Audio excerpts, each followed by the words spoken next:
तैयार है। ये सरकार पारा टीचर की क्या कोई टीचर बहाली करने के मूड में नहीं है। क्यों नहीं मूड में है? क्योंकि सहायक शिक्षक बनने लायक हैं हम। हमारे टेट सर्टिफिकेट में साफ लिखा है आप सहायक शिक्षक बनने लायक हैं।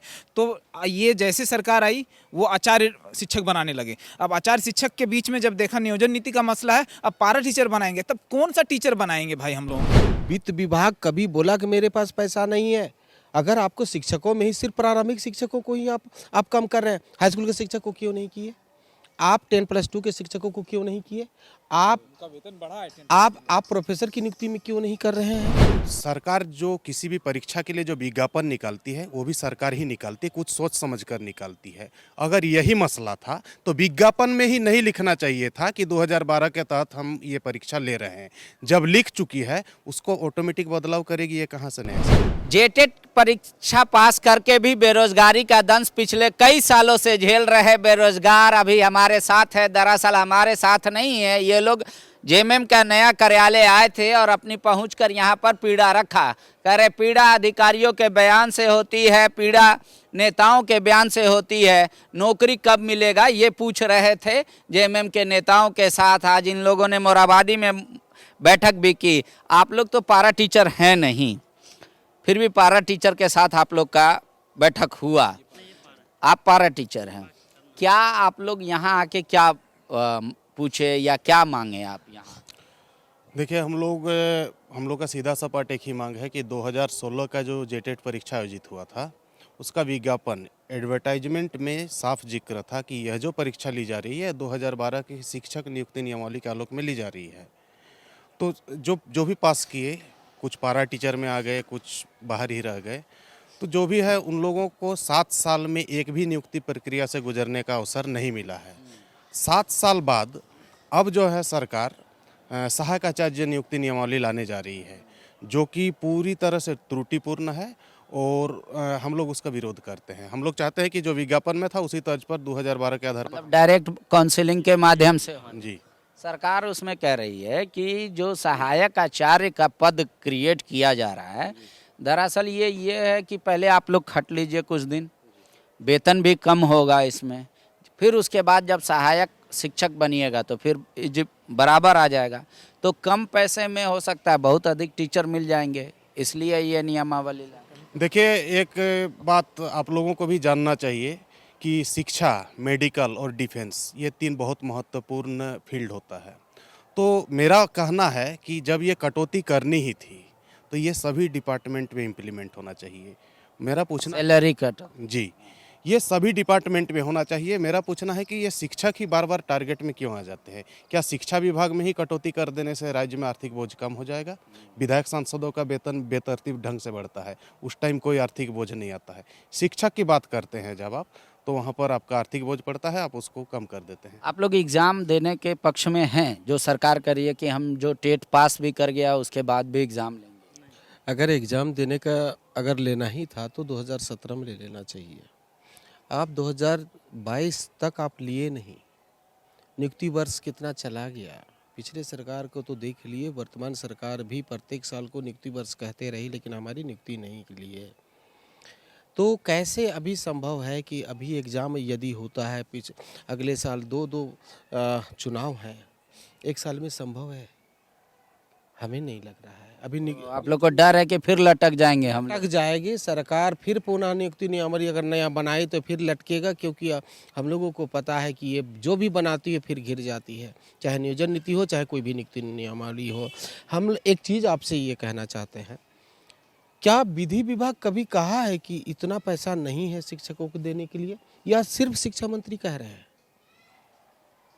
ये तो शिक्षा मंत्री का इच्छा है ना, वो तो सरकार का इच्छा हो गया। आप विभाग को क्यों जोड़े? शिक्षा मंत्री ने अगर कोई सोच क्रिएट किया या उनके दिमाग में ख्याल आया और सरकार का मोहर लग गया तो वो सरकार का फैसला हो जाएगा। लेकिन आप वित्त विभाग कभी बोला कि मेरे पास पैसा नहीं है? अगर आपको शिक्षकों में ही सिर्फ प्रारंभिक शिक्षकों को ही आप कम कर रहे हैं, हाई स्कूल के शिक्षक को क्यों नहीं किए? आप 10+2 के शिक्षकों को क्यों नहीं किए? आप वेतन बढ़ा है। आप प्रोफेसर की नियुक्ति में क्यों नहीं कर रहे हैं? और सही सबसे बड़ी बात, अभी सरकार कह रही है कि पारा शिक्षक की बहाली हम करेंगे, उसमें तो नियोजन नीति वाला लफड़ा नहीं है। तो आप लोग उसके लिए तैयार है? ये सरकार पारा टीचर की क्या कोई टीचर बहाली करने के मूड में नहीं है। क्यों नहीं मूड में है? क्योंकि सहायक शिक्षक बनने लायक हैं हम। हमारे टेट सर्टिफिकेट में साफ लिखा है आप सहायक शिक्षक बनने लायक हैं। तो ये जैसे सरकार आई वो आचार्य शिक्षक बनाने लगे। अब आचार्य शिक्षक के बीच में जब देखा नियोजन नीति का मसला है, अब पारा टीचर बनाएंगे, तब कौन सा टीचर बनाएंगे भाई हम लोगों को? हम लोग टेट पास हैं और टेट पास में सर्टिफिकेट में साफ लिखा है आप सहायक शिक्षक बनने लायक हैं। तो फिर आप कैसे आचार्य बना रहे हैं, फिर पारा बना रहे हैं? और पारा कैसे? नई शिक्षा नीति जो 2020 है उसके अनुसार आप अनुबंध में या पारा टीचर की बहाली नहीं कर सकते। मतलब आप लोग चाह रहे हैं जैसे पिछली सरकार में डायरेक्ट हुआ था वैसे बहाली हो जाए। टेट उत्तीर्ण के बाद हमारी काउंसलिंग प्रक्रिया द्वारा मेधा सूची निर्माण करके सीधी नियुक्ति की गई। और कुछ आप ही लोग के जैसे छात्र हैं जो ये बार बार कह रहे हैं कि जो सीबीएसई से पास आउट होगा, जो आईसीएसई बोर्ड से पास आउट होगा उसका नंबर ज़्यादा होगा, फिर उसका एवरेज जब निकलेगा तो उसका मार्क्स ज़्यादा हो जाएगा। देखिए, सरकार जो किसी भी परीक्षा के लिए जो विज्ञापन निकालती है वो भी सरकार ही निकालती है, कुछ सोच समझ कर निकालती है। अगर यही मसला था तो विज्ञापन में ही नहीं लिखना चाहिए था कि 2012 के तहत हम ये परीक्षा ले रहे हैं। जब लिख चुकी है उसको ऑटोमेटिक बदलाव करेगी, ये कहाँ से न्याय संगत है? मतलब बीच में आप कह रहे हैं कि एग्रीमेंट की पॉलिसी चेंज कर दी, ये नहीं है। जब खेल एक बार शुरू हो गया तो नियम बीच में नहीं बदलना चाहिए। और वो जो 2012 नियुक्ति नियमावली उसमें बहुत विवाद हुआ था और विवाद की वजह अफसरों की लापरवाही थी, न कि नियमावली में कोई त्रुटि थी। अफसरों ने अपनी लापरवाही को छिपाने के लिए नियमावली को ही बदलने का काम किया। हम लोग ने जो पिछले शिक्षा सचिव थे राहुल शर्मा जी, उनको बताए कि अगर इसमें आपको प्रॉब्लम है तो आप टीचर ट्रेनिंग जो हर कोई उसमें बोर्ड का मसला नहीं रहता, ना जैक का ना सीबीएसई, टीचर ट्रेनिंग और टेट के मार्क्स पे मेरिट बना दीजिए। जो राजस्थान का मतलब बीएड और टेट का आप लोग एग्जाम लेके उसको आप मेरिट का आधार किसी भी सीबीएसई से किसी भी बोर्ड से यदि पास किए हैं उस पर आप विश्वास नहीं कीजिए। चलिए भाई, सीबीएसई वाले ज़्यादा होता है, दो काम कर सकते हैं। एक तो सरकार उनका 10% मार्क्स को घटा दे, ये कर सकती, और अन्यथा नहीं फिर वो कहेंगे 10% घटाने का सर चलिए नहीं हटाइए। तब कोई भी चाहे सीबीएसई वाले कोई बोर्ड वाला हो, वो तो टेट दिया है, वो तो ट्रेनिंग किया है, वो तो अलग से सीबीएसई से ट्रेनिंग नहीं किया है ना। तो आप टेट और ट्रेनिंग के आधार पर मेरिट लिस्ट को बना के आप बहाली कर लीजिए। आप नीति निर्धारण करते हैं, आपके पास अधिकार है। सरकार का एक तर्क ये भी हो सकता है कि जैसे सीटेट का पास वाले भी बच्चे हैं, वो लोग भी हंगामा कर रहे हैं कि कई राज्यों में सीटेट को मान्यता दे दिया गया है, लिहाजा झारखंड में भी दिया जाए। ठीक है, अब वो सरकार कह रही है कि हम टेट वाले को देंगे, क्योंकि टेट पास वाला बच्चा को तो केंद्रीय विद्यालय में मिलता नहीं है जगह। तो इसीलिए सरकार कह रही है कि नहीं, हम फिर से एक बार एग्ज़ाम ले लेते हैं, उसमें जो पास होगा उसको हम लोग कर लेंगे। देखिए, सीटेट की जहाँ तक बात है तो सीटेट में एक बहुत बड़ा टेक्निकल प्रॉब्लम ये है कि उसमें क्षेत्रीय भाषा सम्मिलित नहीं रहती है, और राज्य स्तर पर यह एक यहाँ राज्य की भावना के अनुकूल भी है कि क्षेत्रीय भाषा रहेगा तभी वो राज्य के स्कूलों में पढ़ाने जाए। क्योंकि नई शिक्षा नीति या आरटी जो है दोनों ही कहती है कि जो रीजनल लैंग्वेज जानते हैं टीचर वो जाएंगे तो बच्चों के साथ अच्छे तरीके से संप्रेषण बैठ सकता है। प्राथमिक विद्यालयों में अब जो शिक्षा देना होता है नया शिक्षा नीति के तहत, उसमें आपको रीजनल लैंग्वेज से देना होगा। यदि हम टीचर ही रीजनल लैंग्वेज से पास नहीं करवाए तो कैसे आप उसको बहाल कर लीजिएगा? और तो आज आप लोग पूरे भारत में सीटेट की मान्यता पूरे भारत में है, वहाँ भी वैकेंसी निकल रही है, वहाँ के लिए ना है वो केंद्रीय शिक्षक पात्रता है ना, वो वहाँ पर जाए ना। इतना दबाव किस बात का? और झारखंड में भी जेटेट ले, हमारी भी नोटिफिकेशन निकले, उनके भी नोटिफिकेशन निकाले जेटेट का भी, दोनों लेना। लेकिन सीटेट वाले को कहना है कि नहीं इस बहाली से पहले लीजिए हम लोग का। एक बात बोले, फिर ये लोग पास कर लेंगे, फिर अगर नया टेट वाले आएंगे फिर कहेंगे नहीं ये लोग को भी रुक दीजिए, हम लोग को ले लीजिए। ऐसा होता है क्या? कभी भी कुछ भी मांग कर देते, कुछ भी दबाव बनाते हैं। आप लोगों से भी काइंडली रिक्वेस्ट है, हमारी भावनाओं को समझे, हमारी ज़रूरतों को भी समझे। वो भी तो बेरोजगार है ना, उनका भी तो किसी के आवाज़ को कैसे। आप एक बात बोले, माइनिंग कोई किया है तो उसको टीचर बना दीजिएगा। आप माइनिंग किए हैं तो टीचर बना दीजिएगा आप उनको, वो तो माइनिंग के क्षेत्र में जाएंगे ना। केंद्रीय पात्रता परीक्षा वो पास किया है तो केंद्र में जाए ना। आप झारखंड में क्या समवर्ती सूची की विषय है शिक्षा, राज्य सरकार चाहे तो नहीं बना सकती, राज्य सरकार चाहे तो बना।